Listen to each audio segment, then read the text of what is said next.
Yeah. Well, perfect. Well, I'll jump in. Um, we know that everybody's getting a ton of cold outreach, and I can only imagine someone, with your title, the Yes. type of outreach and just how much outreach you're getting. I mean, on Mhm. average, how many emails and phone calls are you getting every single day? Ooh, so probably Monday through Thursday, at least 5 to 10. I don't get as many on Fridays, which is interesting. I don't know, it's just a data point for you. And then not only emails, but I get probably like one or two calls a week, and I am always very surprised. I'm like, how did you get my how did you get my number? Because Right. I don't publicize it. I have a Google Voice number for specifically for that reason. So if any company has like a download our ebook, I always put in my Google Voice one so that I can just basically not have it be. And so I have had one company actually find my actual cell phone number, and it boggles my mind because it's not even my cell phone is not even under my legal name now. It's under my maiden name. And so I was like, how do you find this? And then I get probably like one or two LinkedIn outreaches a week. Mostly they're from like recruiters, but at least one or two for software. I actually talked to a person that reached out to me today because I actually I didn't mind their one of just very like they kept it extremely casual and yeah, so and I can talk more about that part of that specific one too. Yeah, I would love to hear that. And one just quick follow up question: what are the types of vendors that are reaching out to you the most? Ooh, um, probably staffing firms. Like I gotta say, it's probably staffing firms. And the part the part that always makes me just click no is they're like, "Oh, I see you're hiring. We're not hiring right now."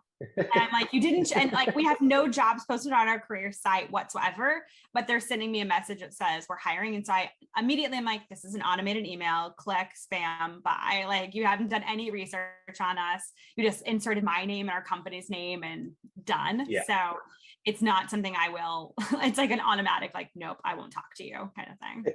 I So, have my favorite line that I always hear is like, "Are you interested in growing your business?" That's like constant for me because I have founder as my title. uh-huh. It's like, who's going to answer no to that, right? Yeah. But like, this is, it's such a dumb question, and you're like, why even put it in there? Like, what, what's the point? Well, that does make sense, and it's actually pretty consistent. We've heard uh, from everyone that we've interviewed that the number one type of service that is reaching out is staffing. So Yeah. that doesn't surprise me at all, and it's a very heavy prospecting world, so that makes sense. I would love to dive into. You made a comment about responding to an email recently because it was casual. I'm assuming you prefer casual over more formal type of outreach. Yeah, I mean, I think that the the ones that are very long, like 2 or 3 paragraphs, I immediately am like, this is an automated message. No, like bye. I don't want to like I because I'm worried about at least in the past, I've also had them hound me after I'm like, no, I'm not interested. And then I get the follow-up of like, well, why aren't you interested? And then I have to, I am a very kind person. I like write people back and usually don't ghost people, even if like I will usually do that. And so by that time, I'm like, no, I'm frustrated with you. I'm going to stop.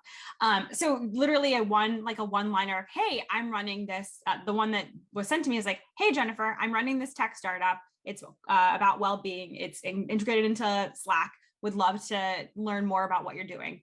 Done. Yeah. And I was like, and the other part is also like, we may want one of like we may want this, I love anything that integrates in with Slack.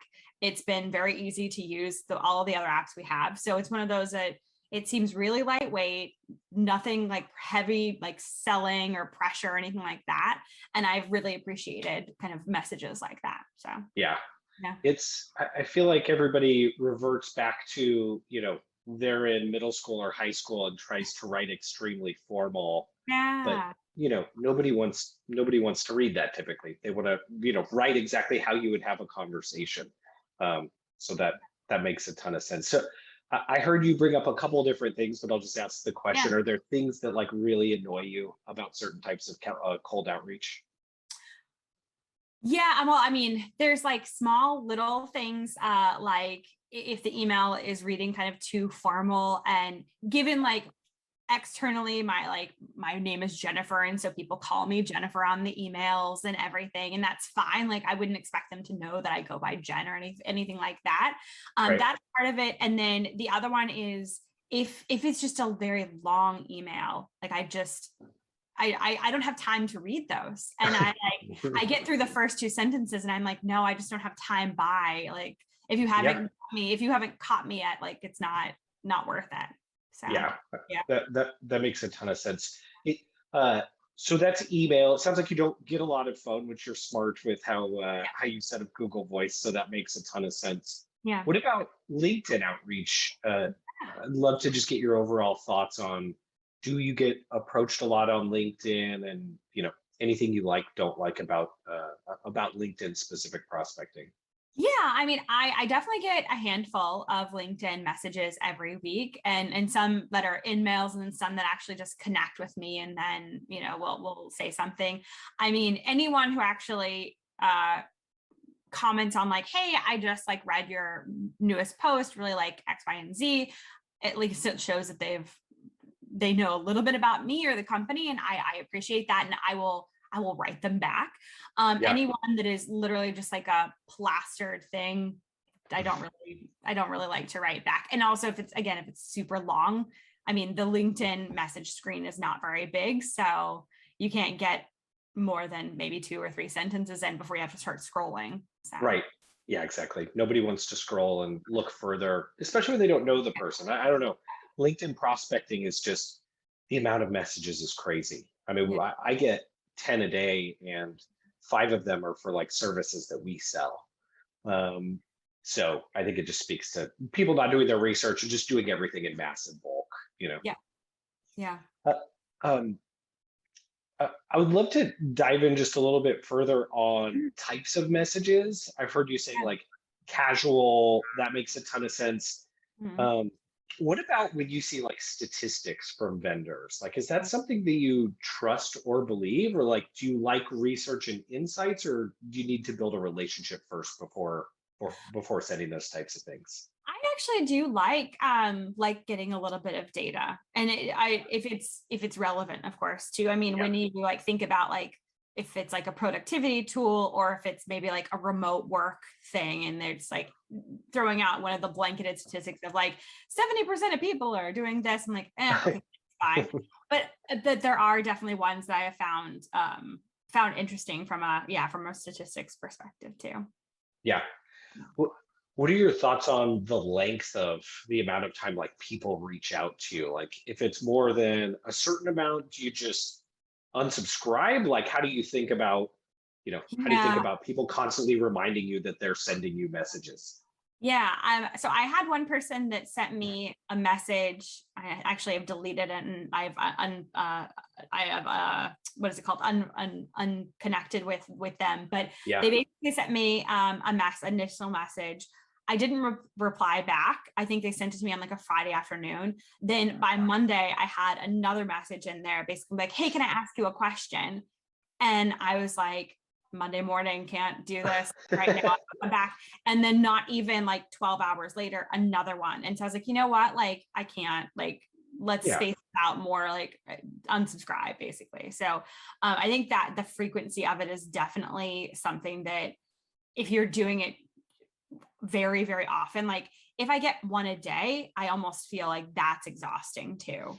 Because Yeah. I mean, with the way that I work right now, like I may be able to get into LinkedIn.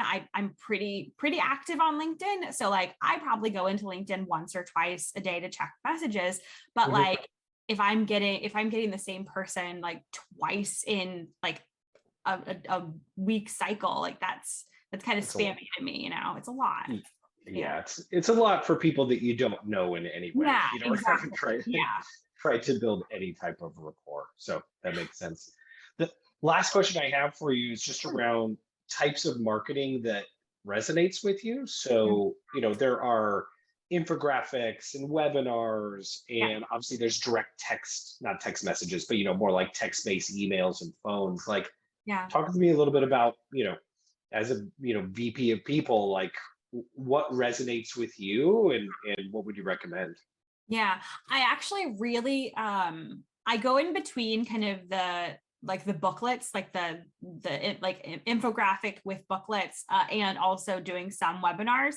Yeah. Um, there are companies like HR tech companies out there that will do like it seems like a webinar every single day, and I get a message about the webinar every single day. I'm like, okay, I can't, like, I need to like back it up. I maybe can get to a webinar every other week at this point if I'm not speaking at one of them too. So Right.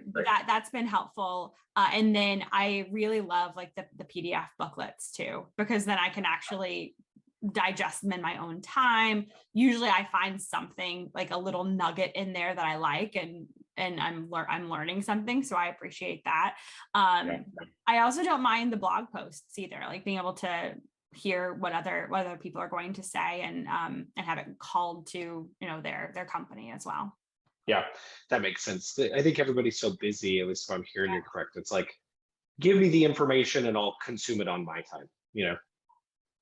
Yeah, I've at least, I mean, when I was earlier in my career, I think I probably did like a webinar or two each week. Like, and I can't get to every single one at this point. Like my calendar gets filled up with lots of one-on-ones, or, hey Jen, can you just talk for a second? So Right.